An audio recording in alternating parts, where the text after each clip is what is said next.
Ya está con nosotros nuestro queridísimo doctor Eguíbar. Qué gusto saludarlo, doctor.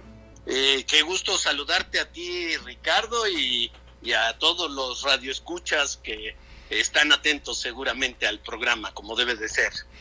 A ver, cuéntanos, doctor, ¿qué has leído? Y pues un poco actualizar la información sobre en qué contexto estamos en relación con esta pandemia.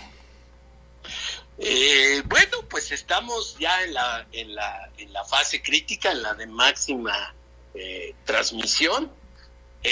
La verdad es que seguimos teniendo problemas severos en México con la información, que no es lo fluida que debería de ser. Creo que es confusa, sobre todo para alguien que no sepa de la temática médica, epidemiológica, etcétera. Pues se le ha de hacer confuso y no entendible, pues por ejemplo el factor del sistema Centinela, que además no nos han aclarado pues cómo, cuáles son los lugares en los cuales están tomando pues estas muestras al azar para tener los estimados matemáticos. Entonces yo creo que a nivel local pues es eso. Yo le diría a la gente, cuídense mucho estas semanas, no sabemos cuántos enfermos hay, pero lo que sí sabemos y estamos convencidos es que es la etapa de máximo riesgo, ¿no? Creo que ese sería el punto número uno.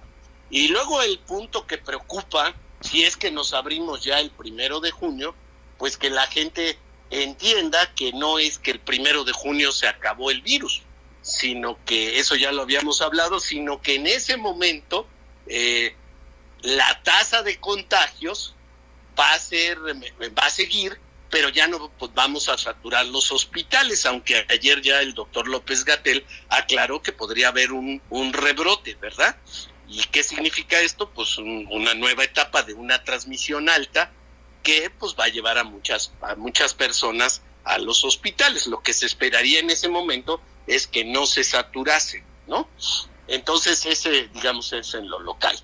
En lo internacional hay dos puntos que a mí me parece que son muy interesantes. Uno que ya está corroborado, que es este caso francés de un argelino que al parecer tuvo COVID, al parecer porque no se le hizo la prueba y no se la podemos hacer, pero tuvo un cuadro muy similar de COVID un mes antes de que empezara la epidemia. ¡Qué cosa, ¿no? ¡Qué cosa! Sí. Ahora, es eso lo que te habla Ricardo, y eso es parte de lo que ojalá los radioescuchas entiendan. Por eso es que es muy importante que nos hagamos a la idea que el 1 de junio va a disminuir, pero por ejemplo vamos a tener que seguir teniendo las medidas de distanciamiento social, el lavarnos las manos, el uso de gel antibacterial, porque hasta que no haya vacuna o un tratamiento, ambas cosas ya van avanzando, pues el virus va a estar circulando. Y la otra apuesta que se ha hecho, sobre todo en los países nórdicos, sobre todo Suecia y en Inglaterra en algún momento lo hicieron, ya habíamos dicho, es esta inmunidad de rebaño, es una mala traducción, ¿no? De claro, que todos el 70% o el 80% hayamos estado expuestos al virus y por lo tanto tengamos inmunidad, que ese es el gran valor de las vacunas, ¿no? Si yo vacuno a toda la población, pues el virus ya no encuentra susceptibles, es decir, personas que no han sido expuestas al virus y que se pueden enfermar. Ese es el gran, digamos, la gran apuesta que están haciendo algunos países. Tendremos que esperar para ver que esa inmunidad esté, que esa inmunidad sea fuerte y que esa inmunidad permanezca. Doctor. Vuelvo al ejemplo clásico. Si a usted le dio, a cualquiera de los radioescuchas, sarampión de niño, ya no se preocupe. Claro. Ya, hasta que se muera. Pero si a usted no le dio y le dieron una vacuna, yo por ejemplo, Ricardo, el año pasado, antes de ir a Estados Unidos, me vacuné. Porque además la triple viral ahora tiene sarampión, rubiola y paperas. Y ninguna de las tres me había dado. Entonces me convenía vacunarme. Y me vacunaron. ¿Dónde me vacuné? Pues en el consultorio de un amigo pediatra. Claro. ¿No? Aunque yo ya ¿Sí? no soy niño. Pero yo les pediría eso, por ejemplo, sobre todo a los estudiantes y eso. Y luego vamos a tener que tener una nueva política de salud, porque vamos a suponer que ya está la vacuna. con el relajo que hemos tenido en los sistemas de salud, pues lo que obligaría es que México tendría que comprar 123 millones de dosis, ¿no? Claro. O por lo menos para vacunar el 90%, no sabemos cuánto va a ser el corte. Te digo, en sarampión sí sabemos, tiene que estar vacunado el 95%. Ya se nos olvidó, pero sigue habiendo un brote en Ciudad de México, Estado Tremendo, de México, con 200 casos, Sí, más sí. 5 en una prisión.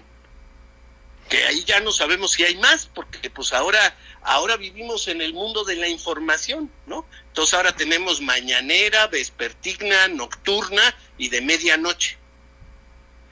Entonces, pues lo que te dijeron en la mañana, pues ya a las 5 ya es otra información. Pero no se nos debe de olvidar lo esencial. Yo el mensaje que le quisiera pasar hoy a los radioescuchas es: piensen que el virus va a estar con nosotros el resto de este año, y es muy probable que la mayor parte del año que entra. No sabemos si va a haber un rebrote en otoño-invierno que se comporte como la influenza. Es probable porque los otros coronavirus que nos dan gripa, ese comportamiento tiene. Entonces es probable que este se comporte así, que tengas rebrotes. Pero va a haber que estarlo estudiando porque no lo conocemos. Qué cosa. Oye, doctor, cuéntanos un poquito, explícanos cómo es que se llegan a dar esos casos como el del francés, cómo lo descubren y qué implica en la investigación o en la línea histórica de la investigación que se estaba dando. Bueno, implica que el virus puede estar circulando. Hay una cosa, creo que alguna vez lo mencioné, y quien lo dijo es la doctora Indiana Torres, que es experta. Cuando tú empiezas con una nueva epidemia, y por ahí hay películas, si a alguien le gusta leer un libro así muy bueno, les recomiendo uno que se llama Spillover. Es un libro maravilloso, pues basado, digamos, en estas cosas que son posibles, pero es totalmente, el autor es David Quammen y es de Norton, no es una editorial muy conocida, pero lo pueden comprar en Amazon o eso. Entonces los días que queda de restricción lo pueden leer, es muy entretenido. Pero una cosa en epidemiología muy importante es el caso cero, es decir, el primero. Entonces, si alguien vio la película de epidemia, pues se acuerdan del changuito y van al barco y entonces encuentran que en el barco ahí se habían llevado a un mono de las selvas del sudeste asiático de manera ilegal, y ahí mordió al marino y como el marino sale y ahí empieza la epidemia. Es muy importante.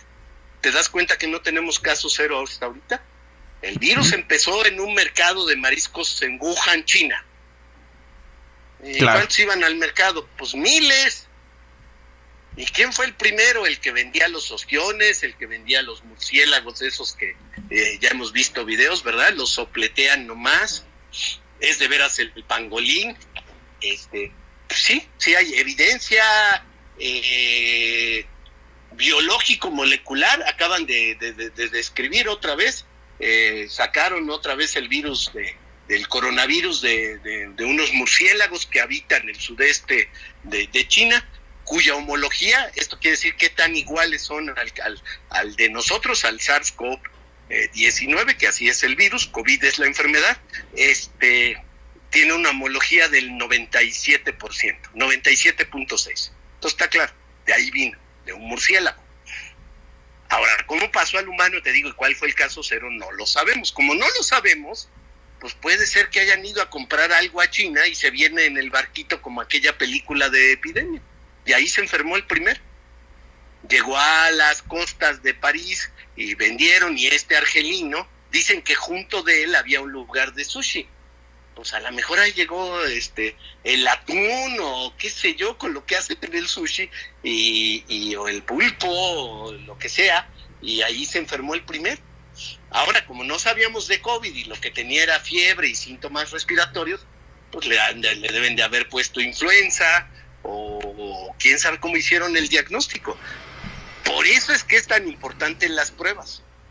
Claro. De hecho, si tú me dices, toda la persona enferma de gripa severa con fiebre a partir ahora de la próxima temporada invernal, ¿habría que hacerle la prueba? Pues sí, pues para sí, saber si es COVID o para saber si es influenza. Vamos a pensar, Ricardo, que el remdesivir, que ya pasó una segunda prueba, sea el fármaco, ¿no? Para el COVID. Pues entonces el médico, ¿qué te va a dar? ¿Remdesivir o cetalmivir, el tan famoso Tamiflu, que es para la influenza? Pues sí. Va a tener que tener una prueba. Te va a tener que mandar al laboratorio y que le digan, no, a ver, este es influenza. Entonces le doy oseltamivir. No. Claro, no, pero hay que tener certidumbre, ¿no? En el diagnóstico. Claro, por eso los médicos tienen que usar. Ellos tienen toda su experiencia, ¿no? Clínica, para poder hacer un diagnóstico presuntivo. Eso lo aprende uno en medicina muy temprano. Y una vez que tienes eso, pues por eso te dice, a ver, le voy a hacer unas pruebas en la sangre, a ver, lleve usted una muestra de materia fecal, hágase usted un examen de orina, a ver, le voy a tomar una placa de tórax o ahora una resonancia, para que él esté seguro de que tienes. Y a partir de que tenga seguridad, pues ya sabe qué te va a dar, qué tratamiento te va a dar. Wow. Entonces, pues eso va a tener que cambiar. Por eso te digo, va a cambiar muchas cosas en la práctica. Y luego esta cosa que ya está, ayer yo vi, la IATA está recomendándole a las aerolíneas que en los próximos vuelos, sobre todo los transatlánticos, sea obligatorio el uso del cubrebocas. Ojalá lo oiga el doctor López-Gatell, que dice que no sirve para nada. Pero claro, porque ya te había yo dicho, ¿te acuerdas, no? Cuando un avión, sí, ahí para los radioescuchas, cuando el avión le dice el piloto, decanes, sobrecargos, favor de checar toboganes, y cierran la puerta, ese aire ahí cuando se cierra, ese aire que está ahí, es el que respiras el resto del viaje. Se recambia un poco, pero es, y tú me vas a decir, oiga, ¿y el CO2? Pues nosotros estamos respirando. Tienen cal sodada. Entonces pasa por un sistema de filtros, hay cal, y esa cal absorbe el dióxido de carbono. Por eso tú vas a 30,000 pies, no puede ir más arriba el avión, porque es la concentración. Y cuando te dicen lo de las mascarillas, solo tienes oxígeno suplementario, pues unos 8 o 10 minutos en lo que el avión baja de 30,000 a 10,000 pies. Y en eso ya empieza a absorber aire que no tiene tan poca cantidad de oxígeno. Y entonces ya te dicen, ya se acabó. Pero los tanques de oxígeno que llevan alcanzan para 8 o 10 minutos, que es ese tiempo que tarda de bajar el avión de 30,000 a 10,000 pies. Bueno, pues ahora los aviones, pues vas a tener que usar cubrebocas. Yo ya lo había platicado con la doctora Cortés, ¿no? De que pues iba a cambiar los viajes y seguramente te van a dar gel antibacterial. Por ahí alguna liga de fútbol, creo que la coreana o no sé dónde, ya está planteando una estrategia muy parecida a esa, ¿no? Claro. Sí, bueno, ¿qué vas a hacer en los estadios? Yo ya había dicho, ¿no? O sea, 70,000 gentes. Pues sí, al 10%, al 20%, ¿no? A ver, mientras, ojalá y pronto sea este fármaco o la vacuna. Sí. Yo te digo, y ahí vendrá un gran reto en un país como México, porque va a tener que conseguir, pues ojalá y que la vacuna suficiente para todos, ¿no? Sobre todo en un gobierno que... Y ahí va a entrar una discusión también bien interesante, ¿no, doctor? Es decir, esa vacuna, si es por parte de un laboratorio, si es por parte de un estado, ¿cómo se va a distribuir? ¿Se va a vender? ¿Cómo va a ser ese formato, no? Lo más seguro es que la tengamos que comprar. O sea, ha pasado, esa es la historia. Algún día después de esto podremos hablar de la ciencia, pero la ciencia es una cosa muy chistosa. O sea, yo hago un proyecto, le pido dinero a CONACYT o a una agencia internacional, me da el dinero, yo hago la investigación, y cuando quiero publicar en una revista, o pago para que me publiquen, ¿no? O le doy todos los derechos a la revista. Y lo que es peor, yo hace 3 días revisé un artículo y no me pagan nada. Entonces un día mi asistente Claudia me dijo, ay, no es cierto, ¿a poco lo hace usted de gratis? Sí, lo estoy haciendo porque hay que solidario.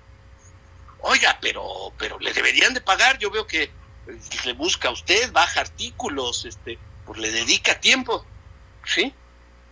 Es un oficio medio peculiar. Igual va a pasar, las universidades van a gastar dinero público para hacer la vacuna, pero como una universidad no tiene la infraestructura para hacer millones de dosis, pues ahí se pondrá de acuerdo con Pfizer o con alguna de estas compañías, con el Instituto Pasteur, pues para que se puedan hacer los millones y millones, bueno, miles de millones de dosis.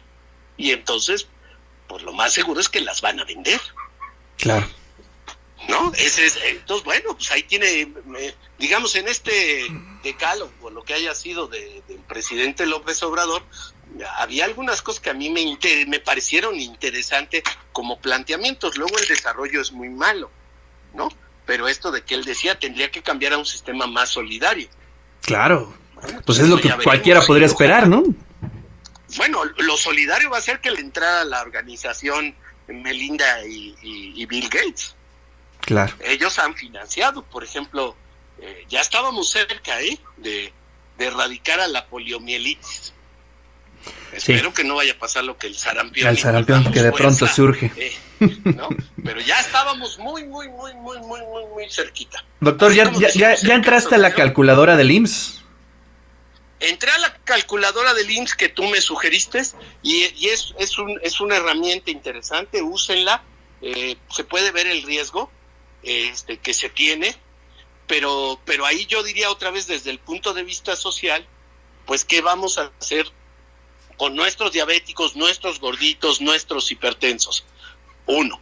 Y 2, ¿cómo vamos a prevenir que las generaciones de jóvenes hoy o de niños no caigan en eso para que no tengan más riesgo ahora de COVID y en el futuro pues de la pandemia? Cualquier cosa que venga, ¿no? ¿No? Cuesta cientos de miles de... Bueno, eso ya estaba, ¿no? La obesidad es una enfermedad que puede quebrantar igual al sistema de salud. De hecho, ya lo está quebrantando. Porque son muy caros, porque es una enfermedad crónica, porque no es fácil. Entonces también eso está ahí, ¿no? ¿Qué vamos a hacer con los alimentos ultraprocesados? No sé. Pero si vivimos en ciudades densamente pobladas y la gente en la Ciudad de México gasta el promedio es casi 1 hora, ¿verdad? Para ir de su casa al trabajo, pues come lo que está cerca de su lugar de trabajo. Y usualmente eso no es la mejor comida, ¿no? Sana. ¿Conoces un poco la propuesta del nuevo etiquetado? Un Oxxo es exitoso porque lo que tiene ahí, que será comida chatarra, pues tiene una vida de anaquel muy larga. En cambio, la comida sana tiene una vida de anaquel muy corta. Sí, es prácticamente al día, ¿no? Es más cara. Entonces, ahí te metes a las tripas de la economía. Nos lo tenemos que replantear, sí. Y sobre todo yo creo en un clima como la universidad, pues valdría la pena hacer seminarios después de esto, de discusión de cómo vamos a reorganizarnos como sociedad. Me parecería muy deseable. Así es. ¿Conoces el proyecto, la ley, digamos, el borrador de la ley del etiquetado, del nuevo etiquetado que se está proponiendo? Sí. ¿Lo ves efectivo? Sí, bueno, yo creo que eso tiene que ir aunado a que en la primaria te enseñen eso, que tú aprendas otra vez, ahora dicen que ya no es la pirámide nutricional, los de nutrición clínica la otra vez me explicaron que era diferente, entonces ya era como un rombo, la cosa de la nutrición. Tienes que empezar a enseñarles a los niños y que sepan el valor calórico, por ejemplo.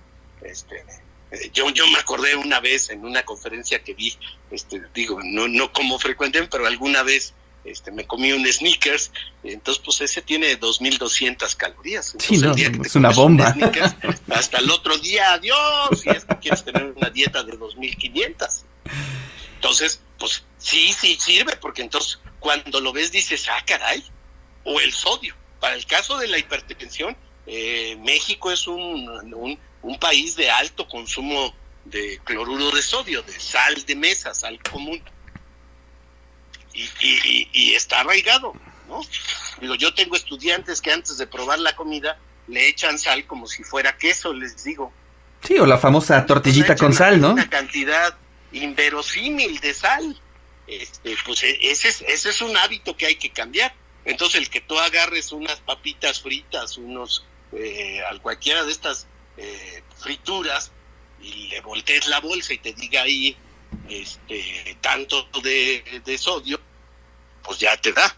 Ahora, en eso que me dices, el que le quites al Tigre Toño o al Pancho Pantera, pues eso ya me parece una exageración, porque al final las marcas pues tienen sus símbolos y hay fidelidades a los símbolos, ¿verdad? Yo tengo un amigo que cambia de coche, pero tiene que ser Volkswagen. Claro.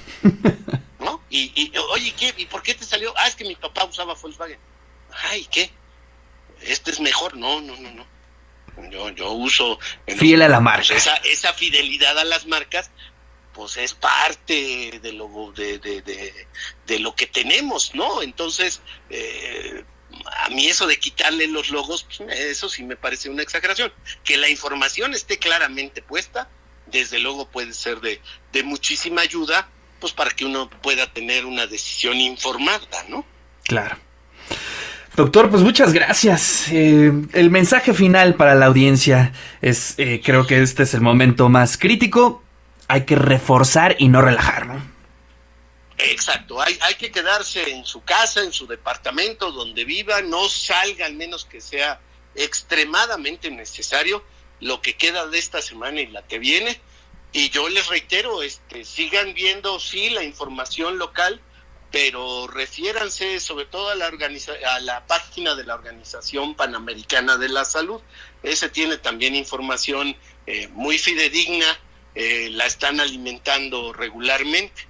Entonces, www, como cualquiera, .ops .org de organización, y ahí entren y ahí hay información, porque ahora lo que se predice es que el foco pues ya no va a ser Estados Unidos, entonces nos toca Latinoamérica, ¿no? Ese es el siguiente punto. Parece que Brasil sería el referente importante, a ver ahí qué decisiones toma el presidente Bolsonaro de aquella nación, porque pues ahí va a ser muy importante, parece ser en las próximas semanas les toca a ellos el pico de la transmisión de este virus. Así es. Pues bueno, doctor, muchísimas gracias. Le mando un fuerte abrazo. Igual a ti y a los radioescucha, y cuidémonos. Un abrazo. Así es. Bueno, pues son las palabras del doctor José Ramón Eguíbar, director de investigación de nuestra universidad, y que bueno, pues todos los miércoles está aquí en el De Eso Se Trata, para actualizar la información, para tener su punto de vista sobre todo lo que está sucediendo. Y bueno, pues siempre necesitamos tener esas posturas aquí en la frecuencia universitaria.